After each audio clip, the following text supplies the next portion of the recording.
Futures now, old man.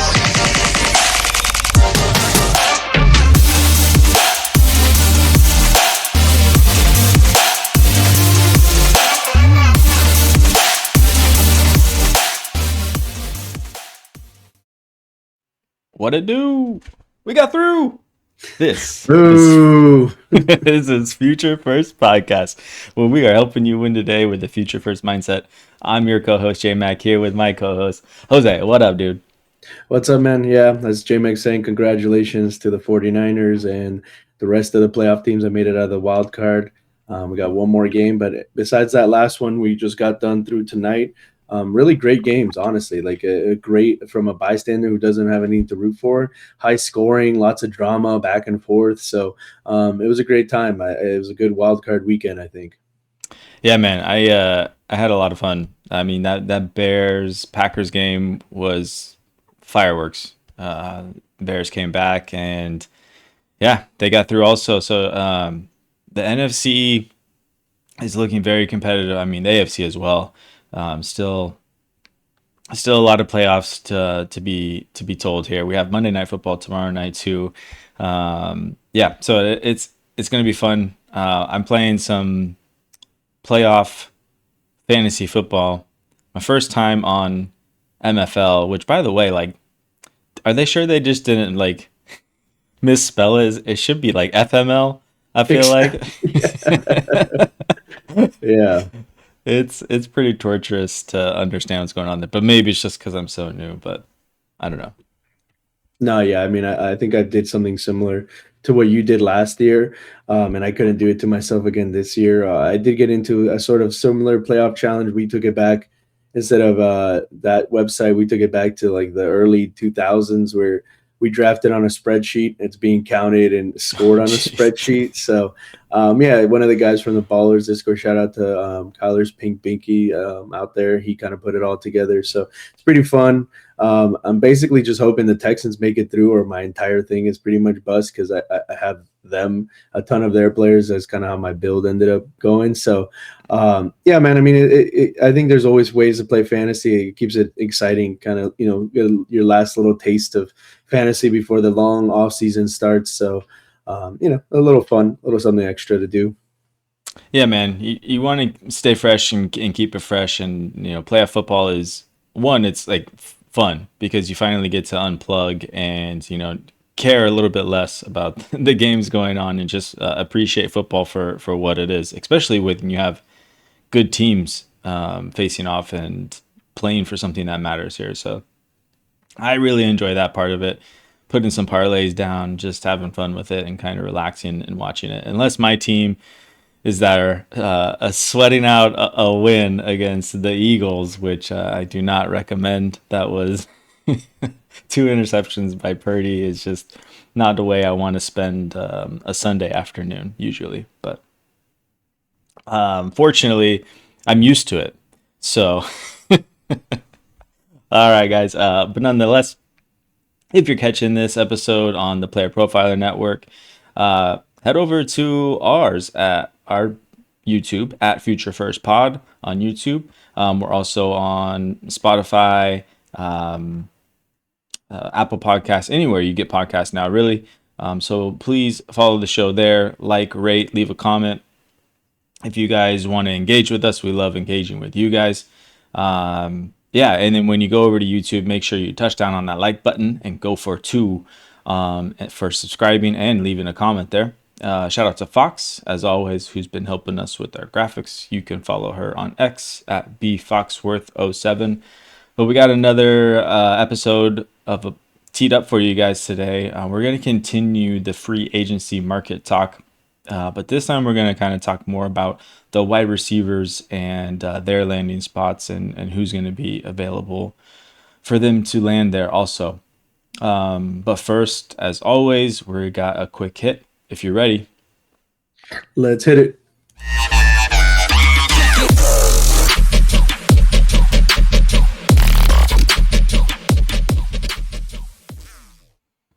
All right, man. For today's quick hit, I thought it would be a good idea to talk about this coaching carousel because I think it was on Tuesday we had a mass layoff We had the Ravens, the Browns, the Cardinals, the Falcons, the Raiders.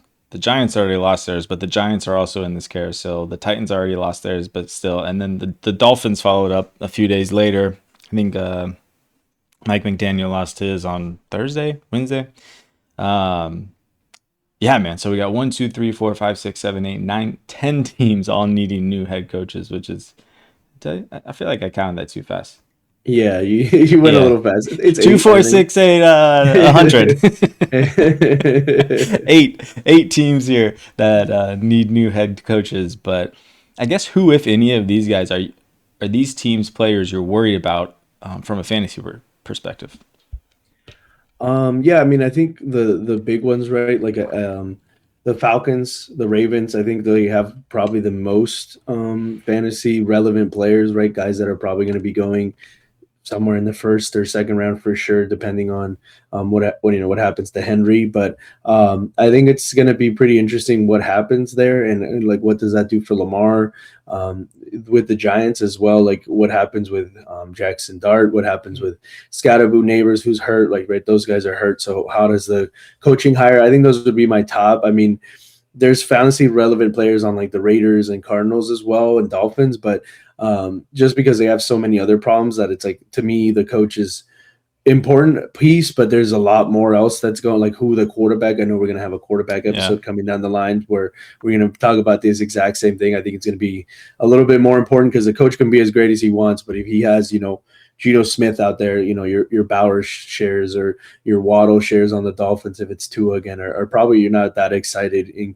comparison if they, did something drastic or made a trade or, drafted a young quarterback or something like that. So. Yeah, I'm kind of with you. Like, I think the Ravens are probably the most interesting, just to see who comes in there and what goes on.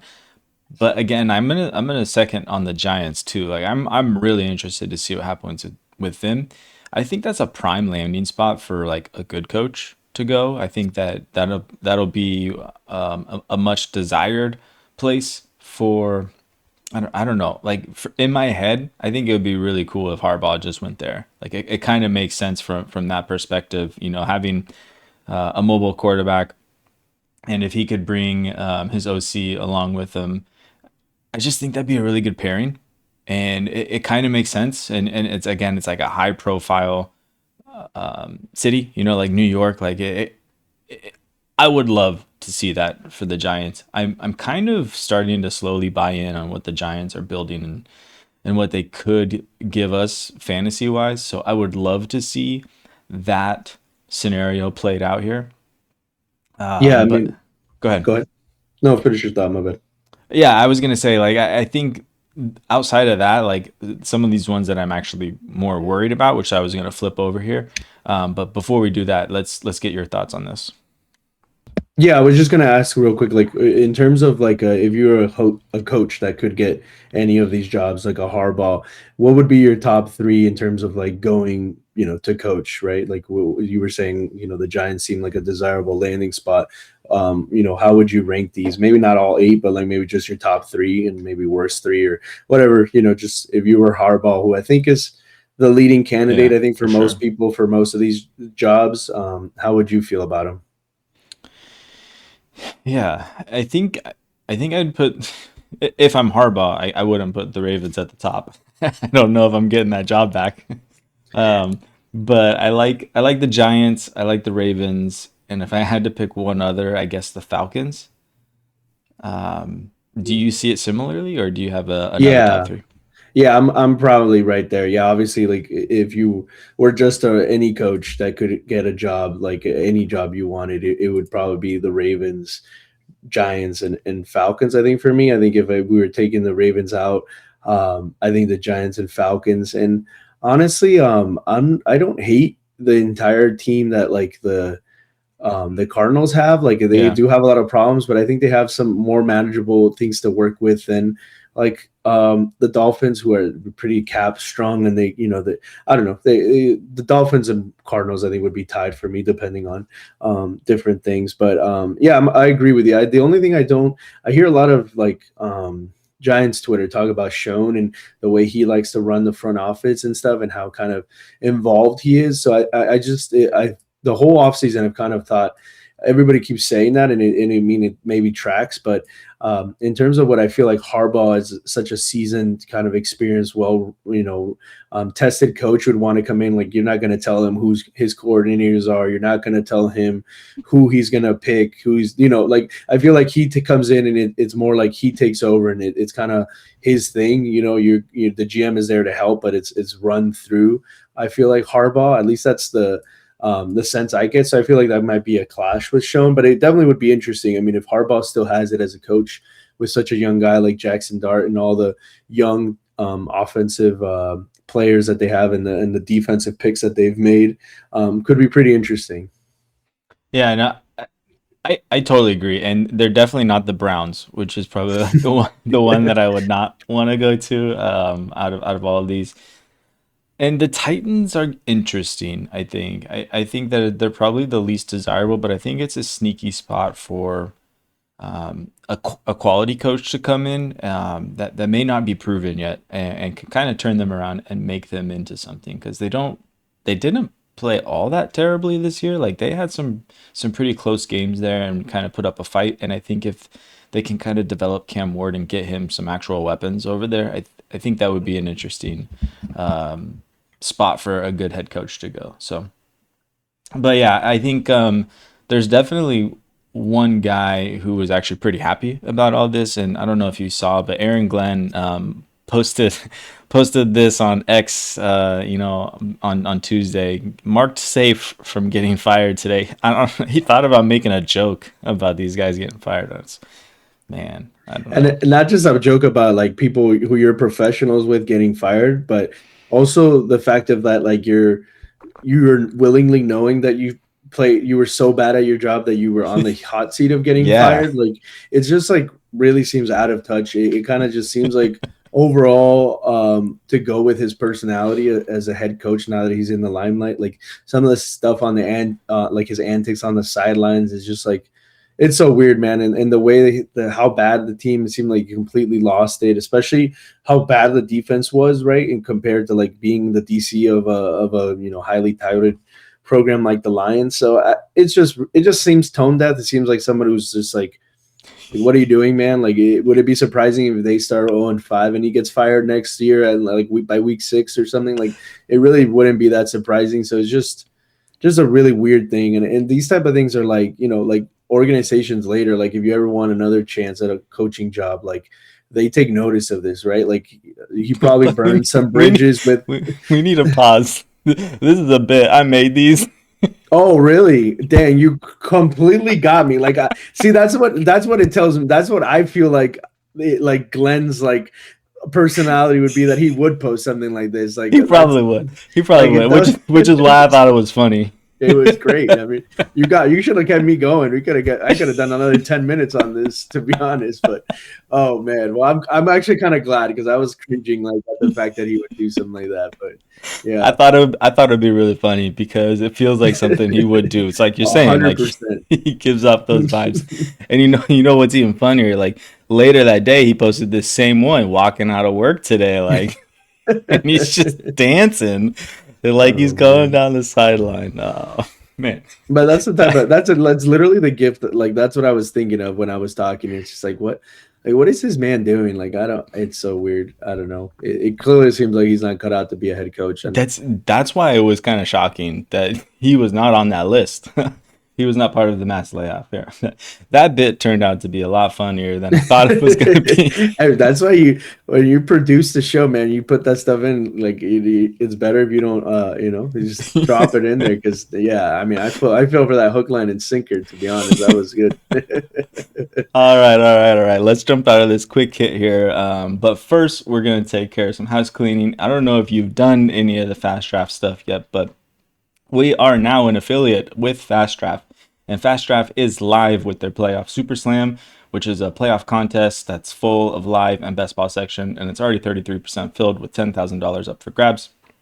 I don't know that I think it runs week to week, so I think you can get in on it for the next week here. But If you aren't on Fast Draft and you do want to sign up, you can sign up with the referral code FUTURE, and I think you'll get a deposit match there, and you'll help out our show in advance also. So if you guys aren't on Fast Draft, check it out. It's a ton of fun.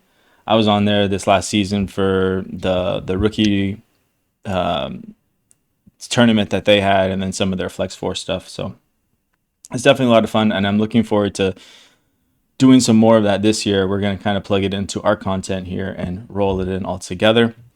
Have you done the Fast Draft yet, Jose? No, I did some of the regular season and stuff, and I was kind of looking forward for when the rookie stuff that they have started to do or getting ready to do. I didn't do any of the playoff stuff. I didn't have time to when it's for money, like we were talking about earlier, that's not for money. When it's for money, I want to actually research and not just like burn money away. So I didn't have time to really look into it that much. But yeah, I mean, the Fast Draft is a pretty cool up and coming, platform that's growing. And, I think it's a lot of fun. I think the idea behind it of just getting in there, drafting fast, like getting that itch, right? Scratching that itch, especially during the off season, instead of joining just another league that you have to manage. It's pretty good. Yeah, definitely. I'm looking forward to doing a lot more of it. All right, let's transition into some Dynasty content here, but first we'll have some words from the Podfather himself. Hey, pop quiz hotshot. Who is Jeremiah Love? Who's Fernando Mendoza? Who's Makai Lemon? Well, they just happen to be the first 3 picks off the board in the 2026 Origins tournament, which is currently live on Fast Draft. That is right. 2026 Best Ball has already begun on Fast Draft. Use code FAST to get a $50 deposit match. Code is FAST for a $50 deposit match. Best Ball 2026 is now. Start drafting faster.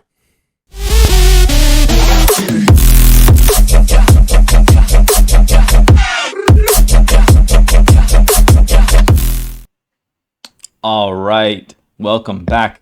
We are here in this segment. We're going to go over the landing spots and identify those teams which are in need of wide receivers or an upgrade to their wide receiver room. And just like last time, we're going to break them down into tiers here. This time we only have 3 tiers. Tier 1 being desperate, where they have no wide receiver 1 on staff. Tier 2, we're calling them in the market. They have a wide receiver 1-ish and not a whole lot of depth behind them. We'll call them like a 1B, right? If you want to identify that further rather than the vagueness of a wide receiver 1-ish. And then tier 3, the wild cards, where they have an established wide receiver 1, but not a lot else behind them. So let's go through these teams back up to tier 1 here. We're going to start off with the Las Vegas Raiders. No surprise here as they shipped off their only wide receiver of note here in mid-season here. Jacoby Myers got traded over to the Jaguars. The only other wide receivers that they're really throwing out there are Jack Besh, Trey Tucker, Deontay Thornton Jr., and Tyler Lockett is on staff. But honestly, now that we saw Pete Carroll get fired and Tyler Lockett is kind of his guy, like, I'm not really anticipating seeing Tyler Lockett come back, and he was on a 1-year contract already anyway. So we got a bunch of rookies and a lot of young guys in this room, and really Brock Bowers is their wide receiver 1 anyway, if you want to call him that. So I think this is a primetime landing spot for a wide receiver 1 to go to. I just don't think it's going to be a free agent, because I don't think any wide receiver 1 is going to want to go to Las Vegas and play there. So I don't know, man. How are you looking at this room, and do you think it's a viable spot for a wide receiver 1 to go to? I mean, I don't know how, like, a viable spot for fantasy, right? Like, I'm obviously a fantasy podcast here. How viable it could just be a graveyard, but I mean, you could definitely see somebody, sign there for a big amount of money because there is just nobody else. So the Raiders decide they want to go after somebody, and that could be, just detrimental for your dynasty prospects unless, you're a Mendoza believer, truther, which is kind of seeming like the overall 101, especially kind of how he's playing in these college football playoffs. I think he's very much cementing that. I think things would have to go horribly wrong in the draft process after these college games for him not to be the 101 for the Raiders. But, we've seen things happen in other times where that, and we're going to get into the prospects. But honestly, I feel like it's going to be a kind of middling wide receiver that they sign, one of these guys we're going to talk about. And then I think they're just going to throw darts at the draft board, probably a second round, something like that. Like it's not a super deep wide receiver class, but I think they'll just add to it. And then I think it's going to be kind of like Arizona minus Marvin Harrison Jr. Like it's going to be the Brock Bowers show, which is, I think for a rookie quarterback can be good to have tight end as your number one option. But for fantasy, it's not like very exciting. Like some of the big names that we're going to talk about, if they landed here, I think you're seeing their dynasty value take a hit probably until that rookie quarterback gets drafted there. And then it's going to kind of depend on, what the feeling of that rookie quarterback that gets drafted there in terms of what that does for that stock going down the road. Yeah, I think that really, we won't know more until draft day, I think. So honestly, since free agency is kind of open before that, like it's hard to imagine a wide receiver really wanting to land there. I think it'll happen through the draft and probably next season or beyond. So, let's move on to the next team here, which is the Buffalo Bills. They haven't had a wide receiver one since Stephon Diggs left town, and they've been trying to make it work here. Drafting on Keon Coleman, reaching on Keon Coleman, if you ask me. And they paid Khalil Shakir. I think they extended him to a 4-year contract last offseason. And he's quietly been getting it done. He does enough for them. Obviously, they're in the playoffs here and are advancing into the next round. So I think Josh Allen would benefit quite a bit from having a stud wide receiver here. And I think this is a primo landing spot for a wide receiver one to go to. We'll get into who those guys are. But how are you seeing the Bills as a same way I am? Yeah, I mean, completely agree. I mean, we saw what happened with Stephon Diggs when he got there, and we just see that offense is starving for anybody.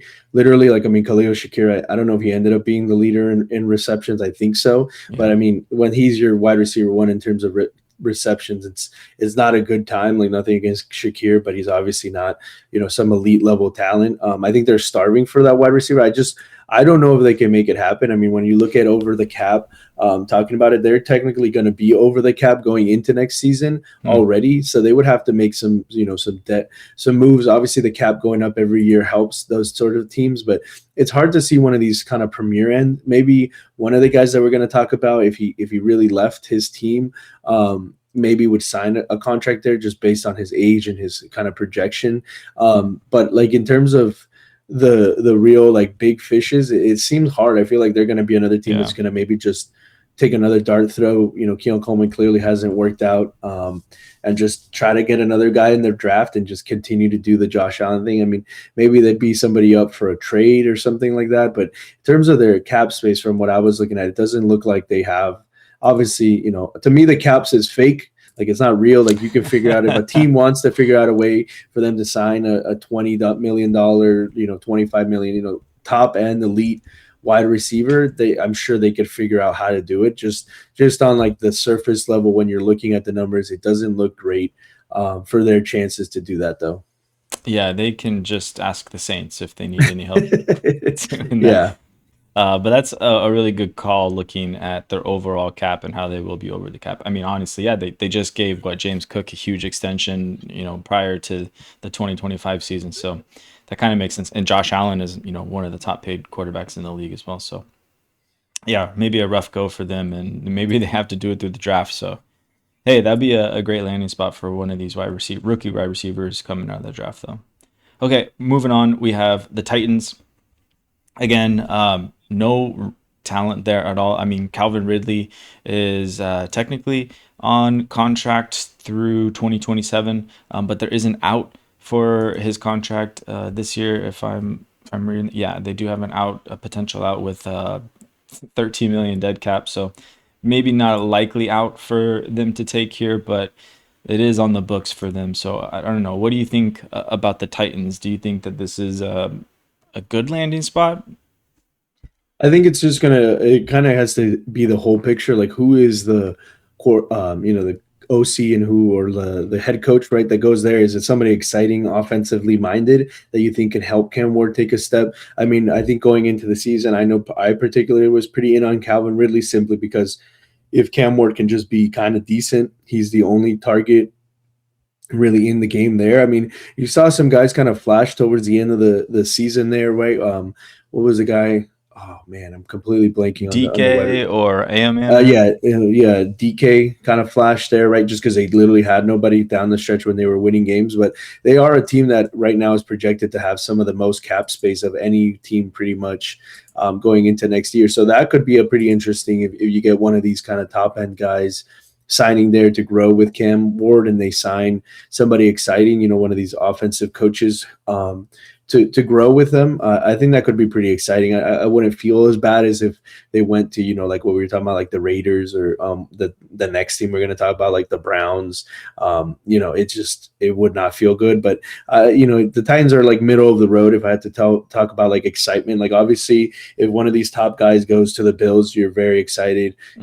But Raiders are at the bottom, and I would just say the Titans are kind of in the middle. Like, I'm hopeful, right? Like, you're hopeful that Cam Ward can figure it out, could get better. And then if it's a elite wide receiver, maybe that's part of what he's missing, right? Like, who was he throwing the ball to? Maybe with somebody that is more elite, he can show a different level. So, it would be mildly exciting to see one of these guys go to the Titans.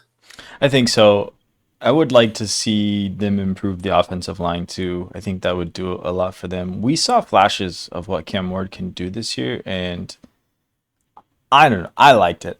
He's definitely one I want to go back and watch some more film on in this offseason here to kind of have a more informed opinion on that. But I do think that there is opportunity there for him to grow and flourish. Okay, and like you said, the next one on the list here is the Browns. The Browns have Jerry Jeudy. I'm not counting him as a wide receiver one, even if he's getting paid like the wide receiver one. He's on contract through 2027. And then we have Cedric Tillman also, who a lot of people like. He's definitely got a hive of people out there, and we've also seen flashes of him do well. But then beyond that, I mean, it's, Isaiah Bond, Jamari Thrash, and a bunch of guys you've never even heard of. So, I think Harold Fannin is probably stepping into that role. Him and Njoku are on the field more. But it's also going to be interesting, too, to see how this change of head coach changes their offensive philosophy here, too, going forward. So, how are you looking at the Browns as a landing spot for a wide receiver? Yeah, I mean, I think in terms of like if we're tiering these, I think I actually put them below the Raiders. Like I have zero confidence in. I don't know what the Raiders will do, but I feel like whoever they get to come in at quarterback is probably going to be better than whoever. I mean, honestly, we're looking at a timeline where it's Deshaun Watson competing with Shedeur Sanders for starting at quarterback. I don't know what that does for you. If that gets you excited, you need to go see somebody. I don't know who, but that's a scary moment. And I just honestly, like, I don't want to make this sound like callous or bad. Like, I'm not happy that Judkins got injured, but like in terms of like an asset that you can probably go get lower now because of that is like having to start Judkins all over again next season on probably one of the worst offenses again is just gonna would feel bad again. So I feel like he's gonna miss pretty significant time next year, and so you don't have to be doing that to yourself, starting Judkins, who's a really exciting player. Unfortunately, he's stuck on the Browns.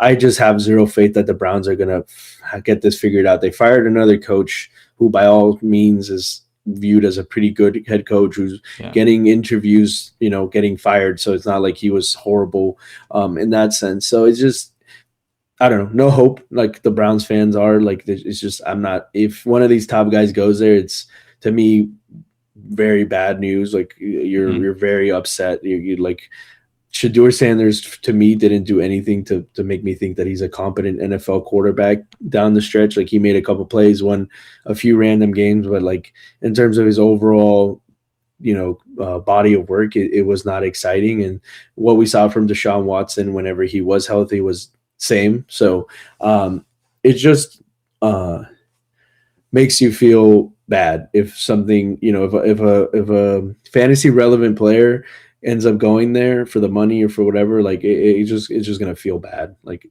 it's kind of the end of the story for me when it comes to when you think about the Browns. Man, poor Cleveland. I can't help but feel like they're just gonna mess up this head coach hire too. Like I feel like they're probably gonna promote from within or like go get a college coach or something. It's just gonna fail forward again. Yeah, Deshaun Yeah, Watson. it's crazy because you have so many shots at coaches and quarterbacks and top picks and that whole crazy thing. You see the jersey with like 40 quarterbacks names on it, and it's just like incredible that they haven't even been able to fall like butt backwards into like the Patriots Baker pick. Mayfield. You were right. Yeah, I mean, I guess they had it and they fumbled it. I guess that's part of it is that they had it and they also fumbled it. But I mean, Baker's, he was kind of bakering towards the end of the and not cooking in a good way. But No. like the Patriots can fall into Tom Brady in the sixth, Brock Purdy, Mr. Irrelevant, right? Like the Cowboys had Tony Romo, who was an undrafted free agent, and Dak, who was in like the fifth round. Like even something like that, like they haven't even been able to just randomly fall backwards into a quarterback of any sort of note, really. Yeah. It's pretty tragic, I would say. But on to better, happier news. The next team we're going to Yeah, talk about. the next team who is desperate for a wide receiver one, but also we're excited and desperate for them to get a wide receiver one. The New England Patriots here. They have, Stephon Diggs, who is on contract through 2027. They gave him a very nice $69 million deal back in 2024. Yeah, before that season there. No, sorry. This past This year, season, 2025. Yeah. So that's a 3-year deal. So through 2027. And then behind him, they have Kayshon Boutte, Demario Douglas, Kyle Williams. So all those guys are kind of young guys, but nothing really there. And honestly, like Stephon Diggs didn't really play like a wide receiver one this year either. I mean, he's 31 this year, so he'll be playing in his 32nd year, 32nd aged. He'll be 32 next year. Yeah, there you go. Yeah, so I think we're dying for a wide receiver one to go here, and he's not a free agent, so we won't talk about him. But man, like if the Panthers were ever wanted to trade Brian Thomas Jr., I would love to see the Patriots aggressively go after Brian Thomas Jr. That feels like it would be a great fit with Drake May. Yeah, I mean, you got the right animal species, right? You said Panthers. He's on the Jaguars, Yeah, Jaguar. but it's close. In the same family, same cats. Yeah, I mean that would be awesome. I mean, I have a lot of Brian Thomas Jr. I mean, you're talking about Drake May, who's in MVP conversations, just won his first playoff game here to go as the 2 seed. So now they get another home game, and he's in MVP conversations without anybody realistically to throw to, right? So if you got him another weapon, what could that do for his game? How many more touchdowns, yards, etc.? What could I really hope McDaniel stays? Like I heard there was talks about maybe him getting some shouts for. I mean, I don't know how he could get another job, just how bad it's gone when he's been a head coach. So I hope he stays there for a while because he seems to coach, and do well with Drake May. They seem to, that offense seems to do decent, and just get him a wide receiver one. That would be awesome. I mean, like any of the guys we're going to talk about, even some of the more mediocre, like second level guys we're going to talk about, I think would be pretty exciting with Drake May in that offense. What if the Raiders went after McDaniels? Full circle. Could it be worse than hiring John Gruden or freaking it could be. Then what's his name? Pete Carroll? Pete Carroll, I don't know, man. Just give Tom Brady the coaching job. Like, I don't know at this point. Like, what is he? I don't even know what he's doing. But yeah, he's commentating, man. He's all right. He's not bad. He was calling the Niner game today. Him and KB. I don't even know who KB is, but he talks about KB all the time. And all right, let's keep cruising here. We're falling behind, so let's get through this next one here. Tier 2, who are in the market, have a wide receiver one-ish. Not a lot of depth behind them. And the 5 teams that we have here are the Steelers with DK Metcalf, Commanders with Terry McLaurin. The Panthers with, I don't know, insert whoever you think their wide receiver one is, because it looks like it's Jalen Coker if we're going off that playoff game the other day. And same thing with the with the Packers. The Packers, is it Christian Watson? Is it Jaden Reed? Who knows? Romeo Dobbs is, I think, going to be a free agent this year too. And then you have the 49ers with not really a wide receiver one. It's whoever Kyle Shanahan wants to feature in that day. Whoever's healthy that day. Yeah, dude, it's getting bad. So I don't know, like, are any of these teams ones that you're looking forward to a wide receiver one going to? Yeah, I mean, I think we could kind of maybe just parse them. Like, are we excited if a player goes there, since we're going a little long in tier one, and otherwise are we not? The Steelers, I'm not very excited. I don't know who their quarterback is going to be. So just off that, the Panthers, it would be very crowded if another mouth went there. I mean, they spent the pick on Tet.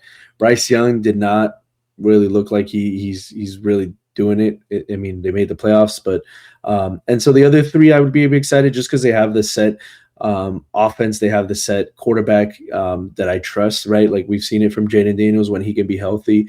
We've seen it from Jordan Love, even if it's kind of up and down, but he's never really had that alpha, even though they keep drafting him in players. I mean, I said it somewhere, but I was like, man, that Golden guy they signed for the playoffs was like really good for them. They could have used him throughout the year, I think. So I don't know. Like, they gave Matthew Golden the ball and he made things happen. I didn't watch a ton of Packer games, but he seemed good. I mean, I know he wasn't a prospect that people were super high on, but and then the 49ers with Purdy, we've seen what Shanahan and Purdy can do. No matter who the player is, it doesn't really seem like it matters. Juwan Jennings looks like a great player in that offense when they throw him the ball. So I'd be excited for any of those three teams to get a top end guy, and the other two just kind of like not really at all. Yeah, I'm with you. I don't know. I still have hope for Bryce Young, I think, and I really do. I don't know. I'm kind of buying into what they're building over there, but Jalen Coker looked really good. I don't know how much of the game you caught of him, but I might be interested in off season. It was just one of those things too, where it was like, I don't know what it was. They were trying to drive down the field, get into field goal range, and it's just one of those maddening things. Like, you have Tet and Coker. Coker has been great, yeah, and they threw it to, I don't even know. I don't know who it was either. It wasn't Leggett. It was somebody else, yeah. And it was just like, why? And he dropped the ball, and it's like, was it? Yeah, JC he dropped Horn? the ball. I think so. Yeah. And I was like, why are you throwing it to that guy? Like, why? Like, it's maddening. Maybe I'm just like a dumb armchair quarterback fan, but it's just like, you threw it to a worse player and he dropped the ball. I'm not like, why would I be surprised? Yeah. So yeah, man. I'm not a Bryce Young believer. I'm sorry. I can't do That's it. fine. But That's fine. You want to move on to the last tier here? Yeah, let's do it. Okay. Wild cards have established wide receiver one, but not a lot behind them. The Falcons. Are you happy to see like a good running mate there land with Drake London? Yeah, if it's one of the middling guys, I feel like it's always good for an alpha to have at least somebody that can make the other team and defense think about somebody else, so they can't just completely bracket and double team a guy. Okay, yeah. The Saints here with Chris Olave and the newly found Tyler Shuck. Yeah, I'm same. I think it'd be great. I think it helps the offense in general if somebody else can run opposite of Olave there. I think who was the guy that was there that went to the Seahawks? I thought he was a Shaheed. Yeah. I thought that sort of level player, maybe a little bit better. He isn't just deep balls, but like somebody who can spread the field, give Olave his space. I think is needed there. Yeah, I think all of these teams here, the Chiefs, Cowboys, and the Giants, who we also have on the list as wild cards, are kind of all in that same suit, huh? The Chiefs, I feel a little bit less. Like, I feel like they have their 1B in Rice. Like, I don't know if Rice, based on what he does, is really able to be an alpha. Like, if you think about him compared to Olave, London, and CeeDee, like, you don't see Rice really able to dominate in that sort of fashion. I mean, he can in the Chiefs offense, but I feel like it's almost the opposite, where I would want like a top end guy. Like I would love to pair Rice with like CD, for example, or any of the other guys on this list, because I think they could both eat with Andy Reid in the Chiefs offense. It would be really good. So I would honestly want a better player than Rice to come in and go be the wide receiver one for that team. But yeah, apart from that, the Giants, I mean, I don't know, this Neighbors thing, we talked about it before, but it's pretty scary. I mean, the guy's walking with a cane talking about his knee was really messed up. That's pretty scary. But if Neighbors can get back to health, yeah, you hope a Wandale type of player that was there already before can kind of be there to take up some of the coverage. So, yeah. Yeah, Wandale might just be, a re-signed player there in New York because he is a free agent here. But honestly, man, like I'm not really super worried about Malik Neighbors. Like I'm kind of wondering how much of all that is for show. And it's like, I don't know. We still have 7 months until they're playing football again. So if people want to sell low on Malik Neighbors here, like I'm just gonna go get him. Like I'm believing in the Giants and what they're doing, and that dude is way too good to pass up on. But I would like to see something else get there and help him out. Okay, all right, let's start getting into the free agents here. But before that, we're gonna take a little break, and we'll be back with you guys in 1 second.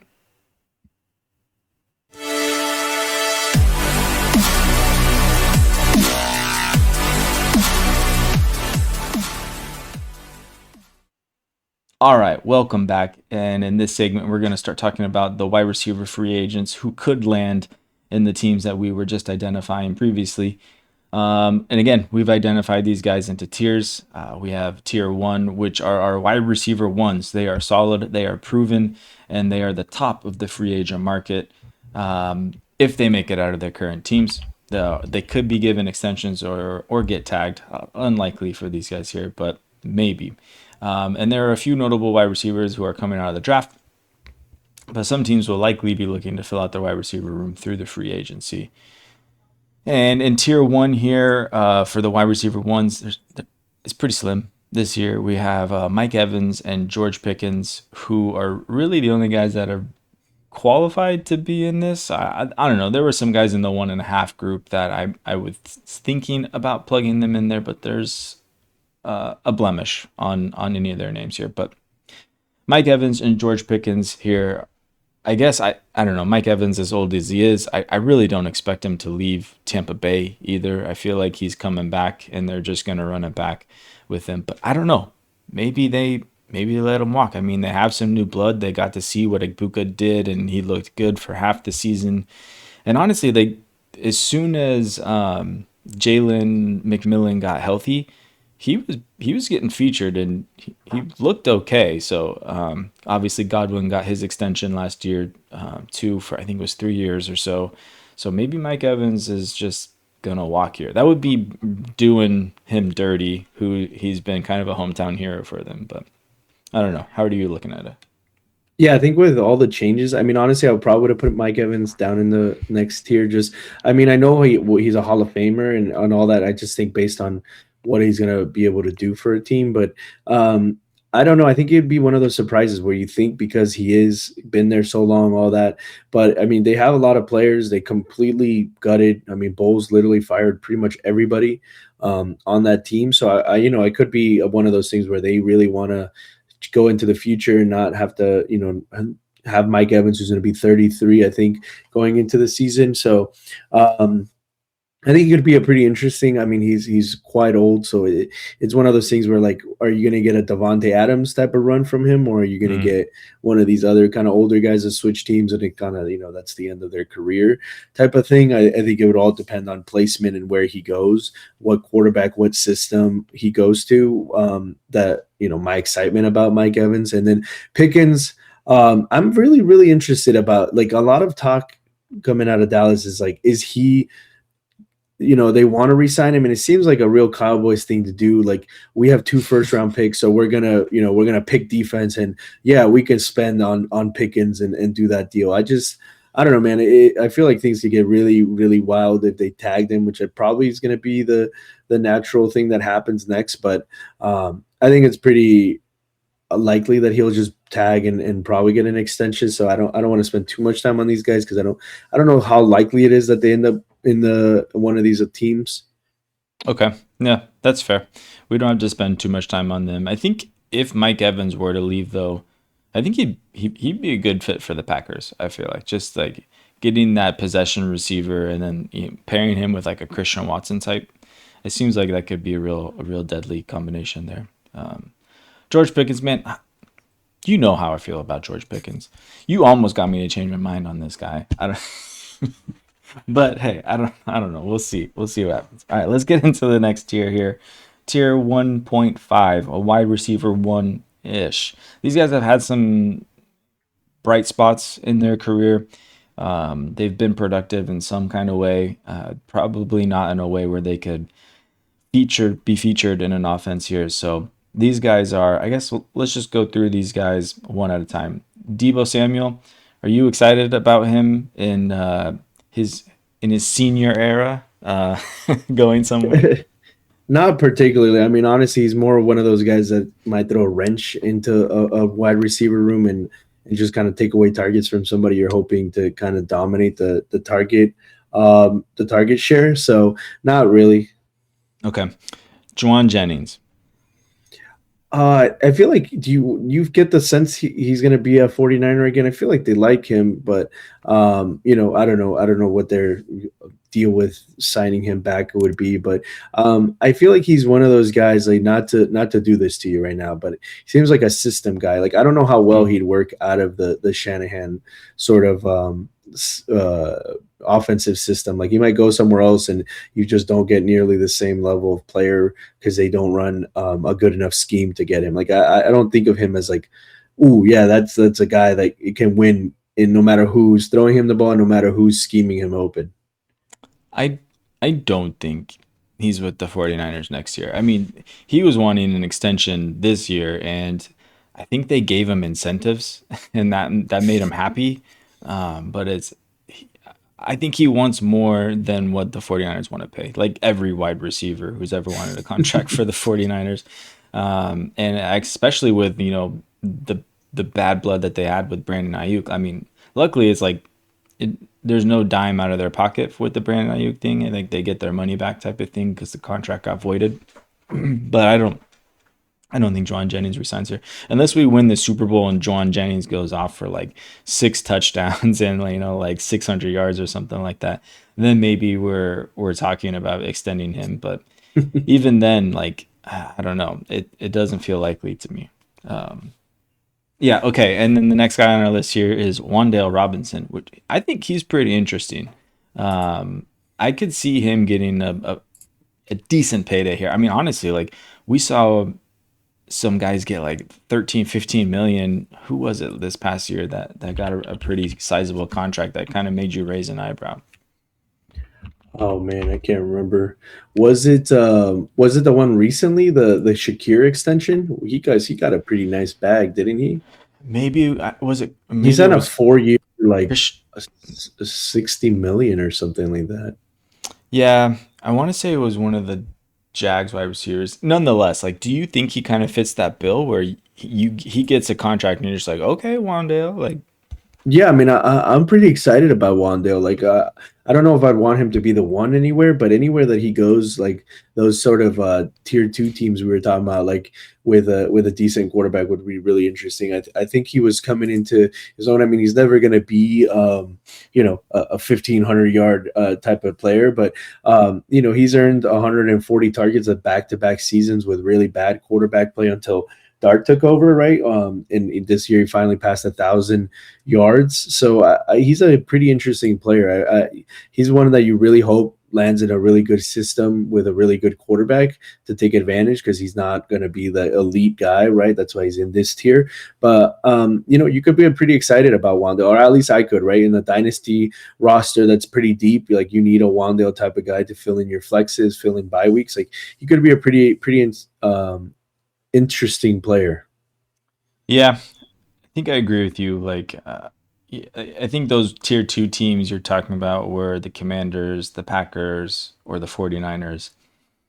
Honestly, I think he'd be a really good fit for the 49ers. I think he'd be a great plug-in into that offense, just be systematic. He could be the Juwan Jennings. I think they do like about Juwan Jennings though is the run blocking and what he can provide there. So I don't know how Wandale would fit in there, but I like it. I like it. Okay, let's get into the next guy. Keenan Allen. Just no. No, I mean, I think he just goes back to retiring, or like I think he's going to retire, not back to retiring. Like I think he's probably retiring if he doesn't come back to the Chargers, right? I don't think he has a contract like any. Well, obviously he's a free agent. That's why he's on this episode. But yeah, like I think if he's not going to be a Charger, for him, his age, like, does he really want to go another team? It'd be the third team in 3 years. For I don't know if he has a family, but just for him personally, like. I feel like if he can't go back to the Chargers, he might just retire. But either way, like he's pretty much just a worse version of the two guys we've talked about. Like he's not, anything more than like barely 1,000 yard, if even that. I don't know what he did this season. I don't have his numbers, but it's just not very interesting for fantasy anymore. Okay, that's fair. Yeah, I feel like if anyone, the Commanders are gonna sign him. They love their old guys over there. No, but I think a better fit, and who I think will go to the Commanders, and I put Brandon Ayuk here. He's not like technically a free agent, but he's not signed either, so I don't really know how that works. But I do feel like he has that connection with Jaden Daniels, like when his whole contract situation was going down with the 49ers 2 years ago. Him and Jaden Daniels were, on the phone in their Instagram videos being like, yo, like, should I go over there? I don't even remember what they were saying, but there was a lot of hinting at if Brandon Ayuk should go over there, which now that they have Deebo Samuel, on their roster as far as this year, like, that'd be really funny if they both ended up over there in DC playing for the Commanders. But I don't know. Are you excited about Ayuk, or where are you at with him? Yeah, no, I think my Ayuk hype train kind of left me a couple of seasons ago. I mean, he's going to be 27 going on 28 or something like that. After we haven't seen him play since he tore an ACL and an MCL, it just screams to me like a guy that's probably his career for fantasy is done. Maybe I'm wrong, but it's not very exciting to me particularly. On top of that, it's like the headspace and like the mental aspect of it. I do think any sport is very like mentally driven, and the fact that like all this drama, like if you just didn't want to play for the 49ers, then like why hold out? Why like just it never felt like he wanted to play for them, but he wanted to get paid by them, and then he's giving up 30 million, whatever, 26 million to not play because what? Like it's so weird. The whole situation is just so weird that I'm pretty out on Brandon Ayuk. I mean, it would have to be some sort of perfect scenario, with some sort of, I don't even know what to get me excited about Brandon Ayuk again for fantasy. What if you went to the Chiefs?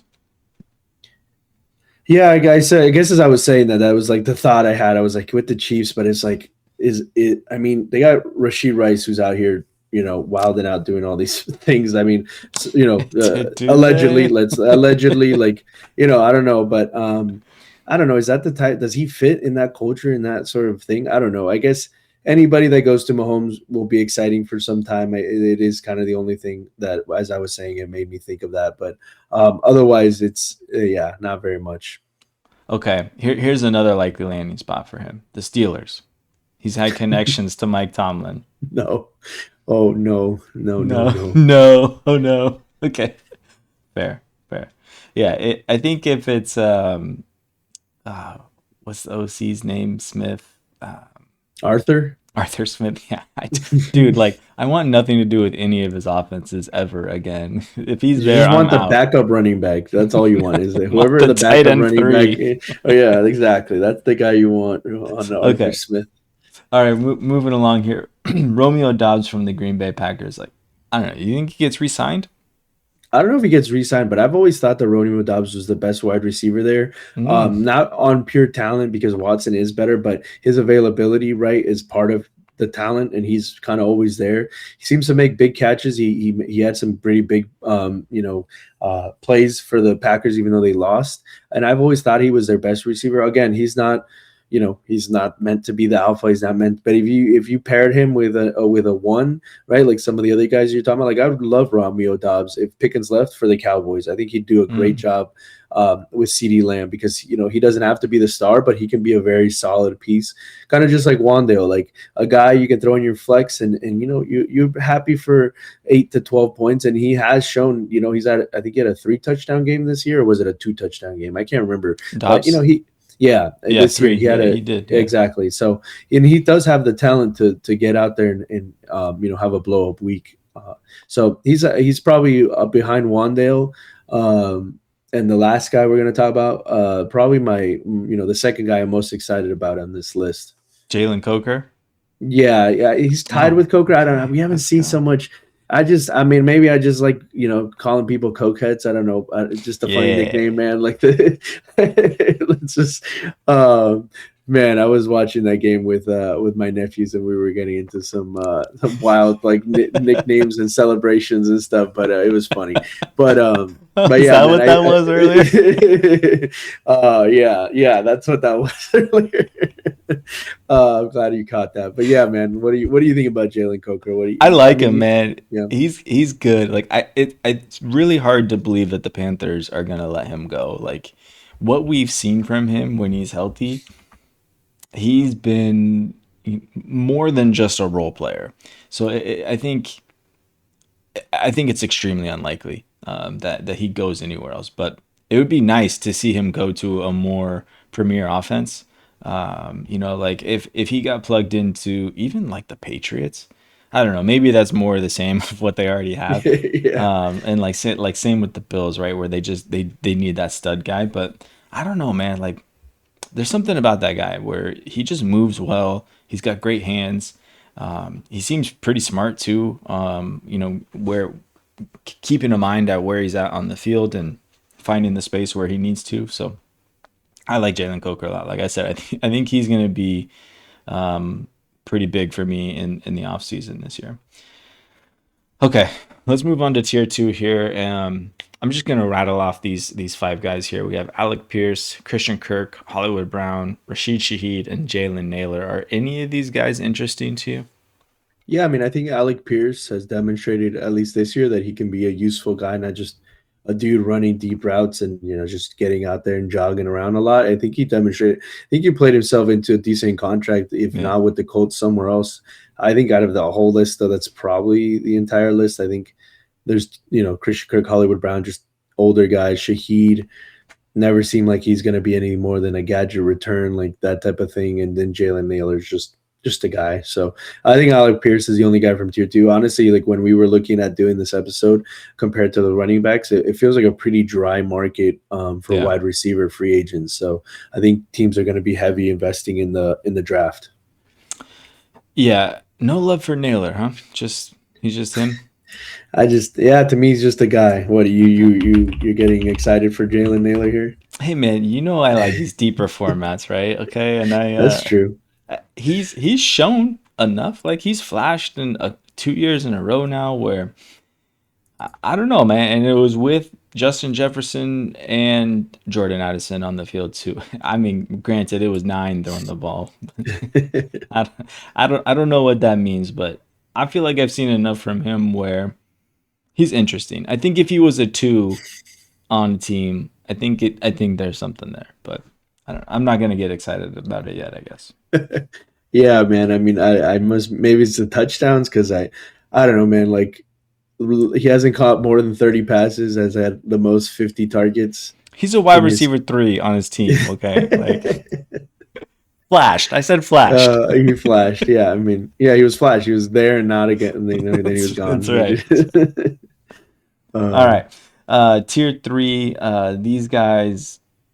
They're tier 3. De'Ami Brown, Tutu Atwell, Adam Thielen, DeAndre Hopkins, Shahan Dotson, Kendrick Bourne, Calvin Austin. Anybody? Kendrick Bourne. I mean, these are definitely These are definitely like best ball type of assets. Like I don't think I'd ever have the confidence to start any of these guys in a start sit unless one of these crazy large formats that you're talking about. But otherwise, yeah, man. I mean, like two of these dudes are just would they retire? I don't know. Is Hopkins gonna be in the league anymore? Thielen, Probably. like probably retiring. So Tutu kind of had flashes, but I think he's had injury, right? Like quite a bit of injuries. So yeah, I think Kendrick Bourne, Calvin Austin, those guys kind of in a deeper best ball sort of dynasty league, like kind of like the Toe Clan. I wouldn't mind having at the end of my bench, like for that 1 or 2 games a year that they might pop in and have more than like 8 points. But more than that, it's hard to see them even really getting probably much money from anybody, right? Like none of them have even really even flashed like Naylor has to get any sort of contract. Whoa. Probably. I mean, Kendrick Bourne, he definitely flashed this year. Okay, I probably should have put him in tier 2 with those other guys. I know, I hear you. I hear you. I feel like these guys are just kind of role players. Like they're not exciting for fantasy, but I think they will make a difference for a wide receiver 1 or wide receiver 2 on whatever team they end up on, right? I think these guys are good team fits for these wild card teams. Like if we were gonna put like a Kendrick Bourne or Calvin Austin on the Saints, I think that kind of fits really well with Olave there, just to kind of help clear space to up on the outside to kind of let him do his thing and kind of dominate outside the numbers there. But yeah, I'm kind of with you on the rest of these guys. Like De'Ami Brown, I'm Baxter punting him off the bridge. I want nothing to do with him anymore. And yeah, I mean the old heads just kind of, yeah, they're gonna go to the wayside here. It is such is the dynasty way of life, and the renaissance is here for them. All right, man. Unless you got any more that you want to talk about these really exciting free agents in the wide receiver market, do you want to roll into the outro? Yeah, I mean, before we get to it, how are you feeling against the Seahawks? Right, you guys split 1-1 this season, going into the conference, divisional round. How are you? What I'm are you just thinking for the oozing with 49ers? confidence here. You're Like I easy with can't. confidence. I'm just The 3 points you guys were able to put up on them so at the confident. beginning of the year really got you excited, huh? Play So that good, defense again. Without man. Kittle, oh man, we should have talked about that. Is that the end of Kittle's career? If that was a torn, if he blew his Achilles Achilles, career. I don't know. because he's old, man, isn't he? I mean, like He's 34. when he's the same age as me, man, that's like you're old for the NFL. Now he's Yeah, 32. 32. I mean, that's still old. I, Oh yeah, it is Achilles tear is what looks like what they're saying. I'm looking it up right now. So I don't know. Maybe. Achilles tear in January. He's not playing until he's 34, like you were saying. I feel like. Hey, man, we got Jake Tongas. I don't know if you know. I mean, he looks good. I I know mean, he I does look good. I don't know if it's just a Kyle Shanahan effect, but man, like you play anybody at tight end, it seems like he'll do something for you. Like They'll it's not. they'll get it done. He's not the run blocker that Kittle is. Kittle is like the bomb at that. Yeah. And yeah, I mean it sucks. Like I don't know if it's the end of his career. He's still has. I think he's on contract through when he's 34. So I think he plays. He's on contract through 2027. So I imagine he comes back. But yeah, it's probably some resemblance of what Kittle was. I hate saying that already. And yeah, man, I don't know. With the Seahawks, like I'm a little hopeful, right? I mean, we didn't have Trent Williams in that game, and that's a really big deal. That makes all the difference, I think. And yeah, if Ricky Pearsall can come back, maybe. Honestly, for as for as much crap as our defense catches, we've been kind of playing pretty good defense, I must say. Yeah, we kind of put it together there against the Eagles today. So, and I mean, obviously it showed against the Seahawks too, right? We kept them within reach for most of the game. So it really comes down to how potent our offense is, and if McCaffrey can catch a pass from Juwan Jennings, you know. I don't know, man. We'll see. I'm keeping my finger. I kind of want to go back to Wookie and have like a double down bet. Hey, who wins this game here? Let's go double or nothing. All right. With that said, man, let's get into the outro. Another banger of an episode for you all. I hope you guys enjoyed it. We will be back with another one next week where we'll be breaking down quarterback and tight end free agency. I think that one will be pretty interesting. There's probably going to be a lot of quarterback turnover here in this next year and not a lot of new quarterbacks entering the draft. No Tyler Shucks this year. So, but thank you guys as always. We appreciate you guys. So we'll see you next time. And Jose, man, do your thing. Yes, sir. So thank you to Player Profiler Network for having us. Fast Draft, shout out to them. We are on YouTube. You can find us on Player Profiler Network and our own at Future First Pod. Like, subscribe, comment, Apple Podcasts, Spotify, all the things. Hope your division wildcard round was good. We'll see you next week.